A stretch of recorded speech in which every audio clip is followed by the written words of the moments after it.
My thyroid blood tests are normal, but I feel terrible, Part 2. Hi, Dr. Soparker here. Welcome to Pesa Productions' fourth video in Section 1 on thyroid eye disease. In the previous video, we learned how the blood tests that we follow to treat thyroid disorders may not be as useful as some may think, and that the management of thyroid abnormalities should perhaps be determined more by how we feel and physical findings than on blood test results. In this video, we explore the factors that affect our thyroids in greater detail. Again, if you have not already watched the earlier videos in this series, it would be a good idea to view those first. This video in particular may at first glance be a little intimidating due to all the layers of material and the biology. However, all of the information is straightforward and simple, and slow review will help clarify any confusion. We feel this information is incredibly important for you to understand so that you can feel better and be healthier. This video, entitled When Blood Tests Are Normal But You Still Feel Terrible Part 2, is the last video in Section 1 of this 10-section series. As we talked about before, thyroxine, or T4, is the primary hormone produced by the thyroid gland.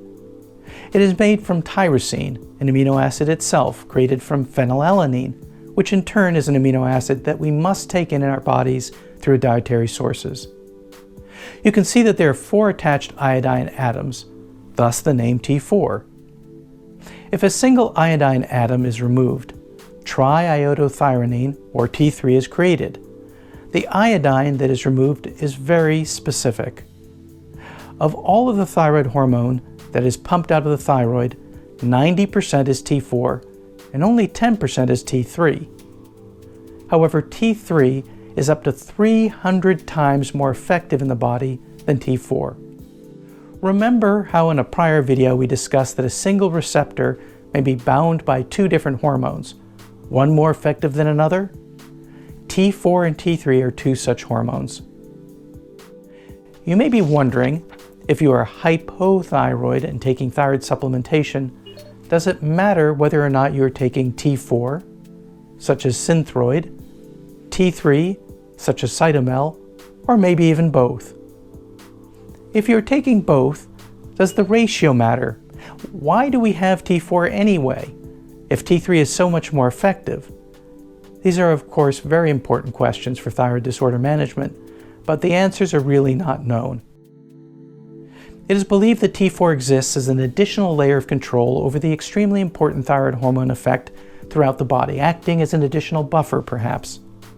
Small changes in T3 can have dramatic impacts, and so perhaps T4 serves to soften these wide swings of hormonal impact. Some clinicians believe that only T4 replacement is necessary. Others believe that both T4 and T3 provide the best replacement. And among this latter group, some choose to use animal-extracted thyroid hormone in the ratios found in pig or cow, whereas others choose to individualize specific replacement doses. To remind you, here's another representation of T4. And here is T3, the Superman hormone, around 300 times stronger than T4. Enter another important character, RT3, or reverse T3. Notice that although there are again only 3 iodine atoms on RT3, it is a different iodine atom that has been removed from that of the regular T3. This seemingly small difference creates a totally different shaped hormone, and reverse T3 behaves like kryptonite, blocking the effect of super T3.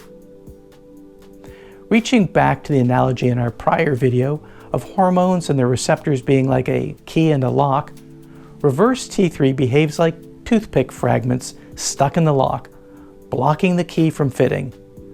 RT3 blocks the receptors where T3 usually binds and decreases T3's overall effect.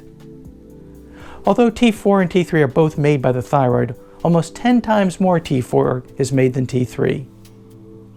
In the body outside of the thyroid, T4 is converted to T3, which you will remember is the super hormone 300 times more powerful than T4. As we mentioned, T4 is generally converted to T3. However, T4 can also be converted to reverse T3, and this acts against T3 in two ways. First, if the T4 is being converted to reverse T3, then there is less T4 available to make T3. Second, as we've said, reverse T3 actively binds to the receptors where T3 binds and blocks T3 action.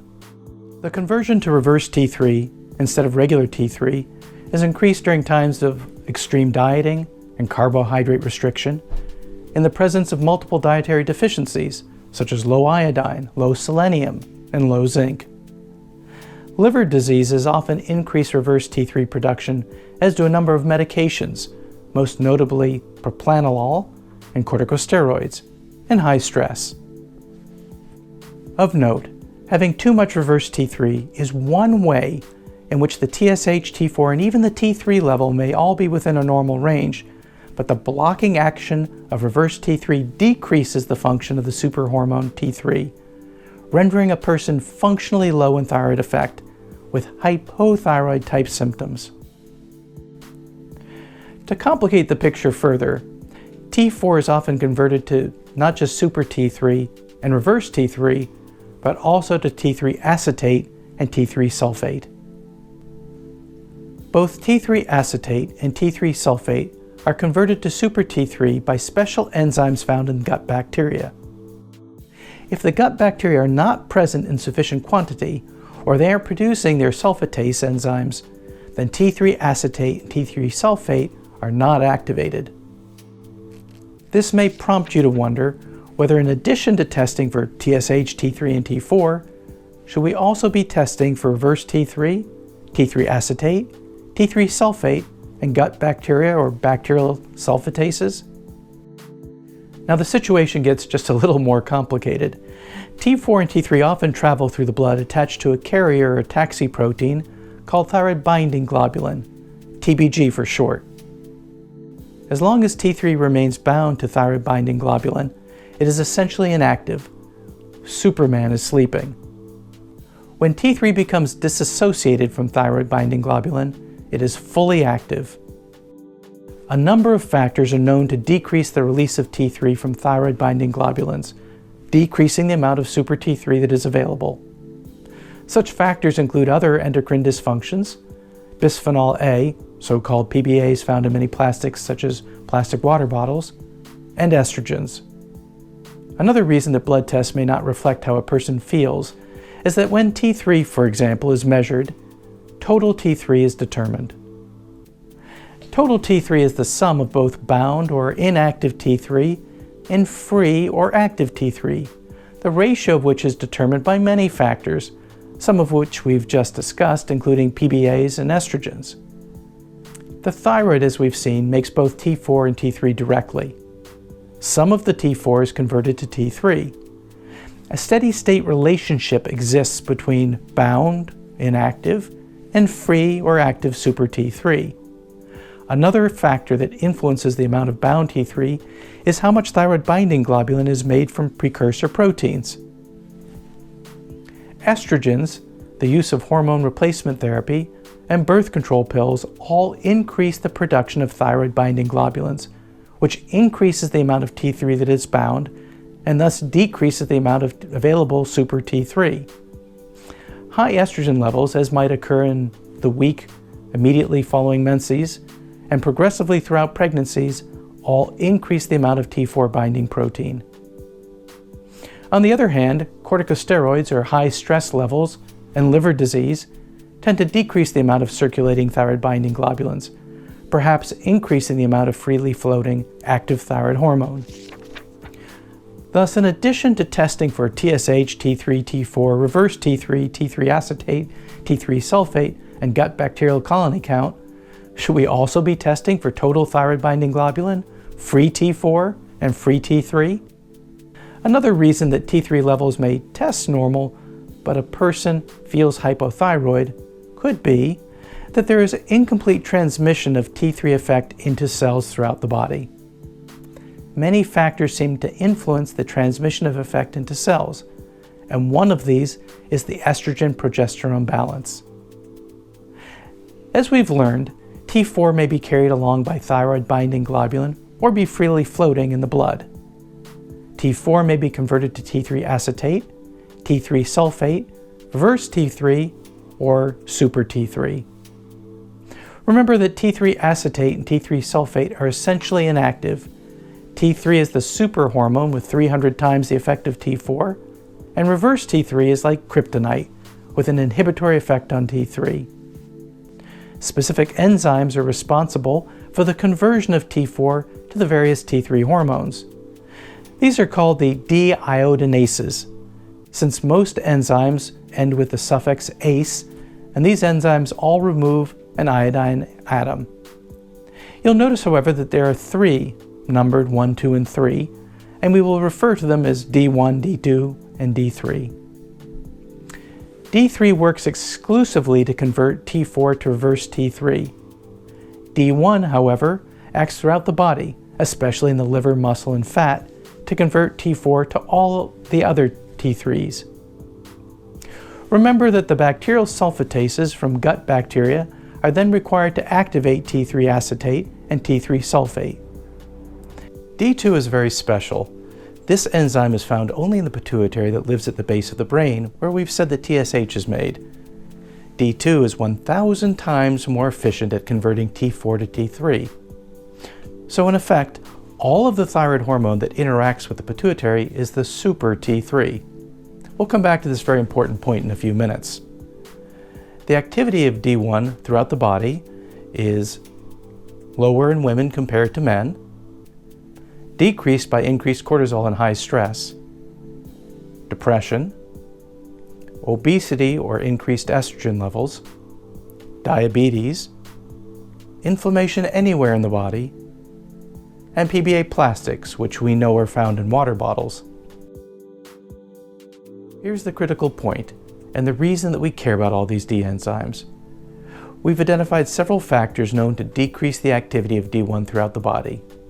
That means that in the presence of these factors, T4 to T3 conversion is decreased, total T3 is decreased, and the effect of thyroid hormones rests really on the shoulders of T4, which is 300 times weaker than T3. So a person may begin to feel hypothyroid. In this situation, we might want the pituitary to make more TSH so that more T3 and T4 could be generated.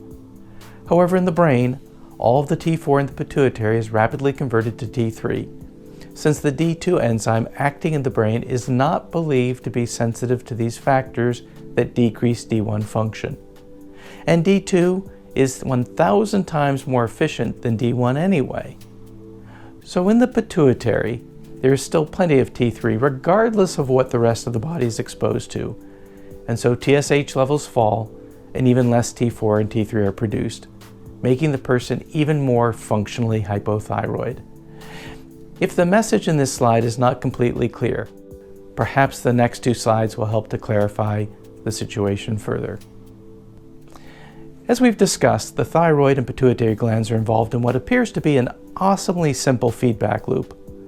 As the thyroid gland makes more T4 and T3, these hormones feed back on the pituitary to decrease TSH production.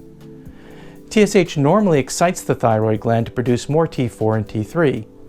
So when the level of TSH is turned down, further production of T4 and T3 is decreased. In short, the more thyroid hormone you have, the less you make. Recall that there is almost 10 times as much T4 produced by the thyroid as there is T3. Throughout the body, T3 is about 300 times more effective than T4. However, in the pituitary, T3 is only 6 to 7 times as effective as T4. But the point is moot, since essentially all of the T4 in the pituitary is converted rapidly to T3, regardless of what's happening in the rest of the body. The impact of this inequity is that although there may be low T3 activity throughout the body, the T3 activity in the brain that turns off further T3 production may be unequally high, and the feedback loop may not be as simple as we first thought. So you may be wondering why we follow a person with thyroid dysfunction using just T3, T4, and TSH blood tests when this provides a very limited view of what's really happening in the person vis-a-vis the thyroid activity.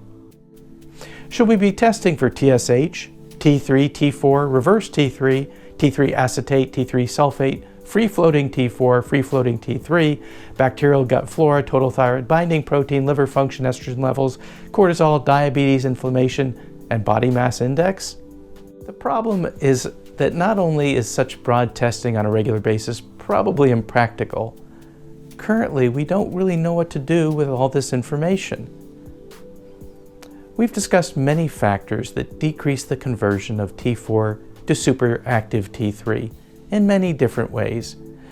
Keeping all of this straight is difficult and confusing, since several factors such as the amount of estrogen present impacts many different aspects of the process.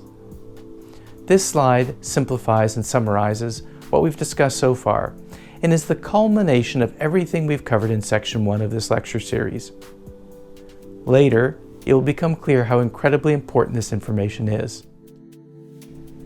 Several dietary deficiencies have been demonstrated to overall decrease the conversion of T4 to T3.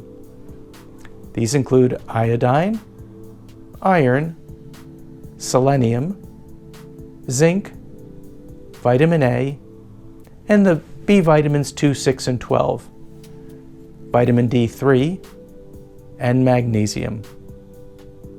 Several toxins are also recognized to decrease the production of T3 from T4, and these include alcohol and tobacco products. There are many substances in cigarette smoke that are involved.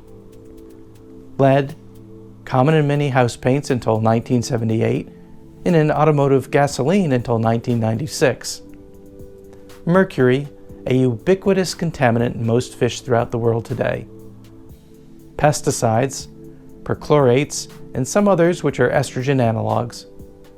Phthalates, an additive that makes plastics like those used in pacifiers pliable. BPA, an additive to clear plastic like water bottles and plastic baby bottles. An excess of fluoride. Over 2/3 of the US population is drinking fluoridated tap water. Cadmium, a heavy metal contaminant of cigarette tobacco and to various degrees in shellfish, liver, kidney, cereal grains, and some vegetables. Certain medications may interrupt this process as well, and these include beta blockers used for treating high blood pressure or racing heart rate, estrogens found in birth control pills and hormone replacement therapy. Importantly, if people are taking androgens, such as testosterone, and the level is not carefully monitored, too much testosterone is then converted to estrogens by an enzyme in the body called aromatase. Iodinated contrast used in many X-ray imaging studies. Lithium, used as a psychotropic medication. Phenytoin, used in seizure and some types of neurogenic pain control. Corticosteroids, commonly used for all kinds of inflammatory ailments. And theophylline, often used for lung and breathing problems. Finally, there are many medical conditions that affect T3 production from T4.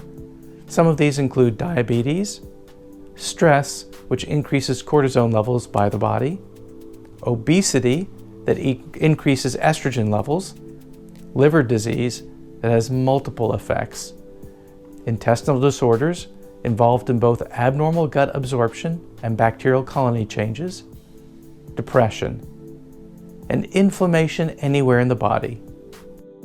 As we've seen, a lot can go wrong with this system. However, the good news is that in the absence of certain disease states, exposure to toxins, or significant dietary deficiencies, our body does a fairly good job of regulating the thyroid.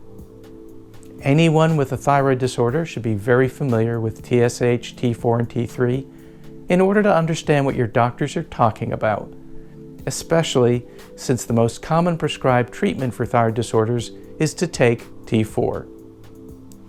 It is also essential to understand the difference between total T4 or total T3 and the free or available amounts of these hormones. At this point, you should probably have a good idea of the answers or at least opinions about questions we've asked before. However, you may be wondering, does it matter whether someone who is hypothyroid takes T4, such as Synthroid, T3, such as Cytomel, or a combination? If a combination, what is the best ratio? Does it matter whether we follow thyroid status with T4 or T3? Which is more useful as an indicator of thyroid status? Although T3 is far more effective throughout the body, does T4, by virtue of its immediate transition to T3 in the pituitary, have a greater impact of further thyroid production? How does diet play a role in thyroid disorders? How do female hormones affect thyroid disorders? To summarize this video, T4, T3, and TSH levels affect how you feel, how your body functions, sort of. Remember, there are all kinds of caveats about this. Normal T4 and T3 blood levels don't mean you have normal body function. Many factors impact how T3 acts in your body, including diet, overall health, and gender. TSH, which we should start thinking about as a whole body hormone all by itself, has levels that are dependent upon T3 and T4 levels in a very complicated way. The system isn't as simple as we first thought.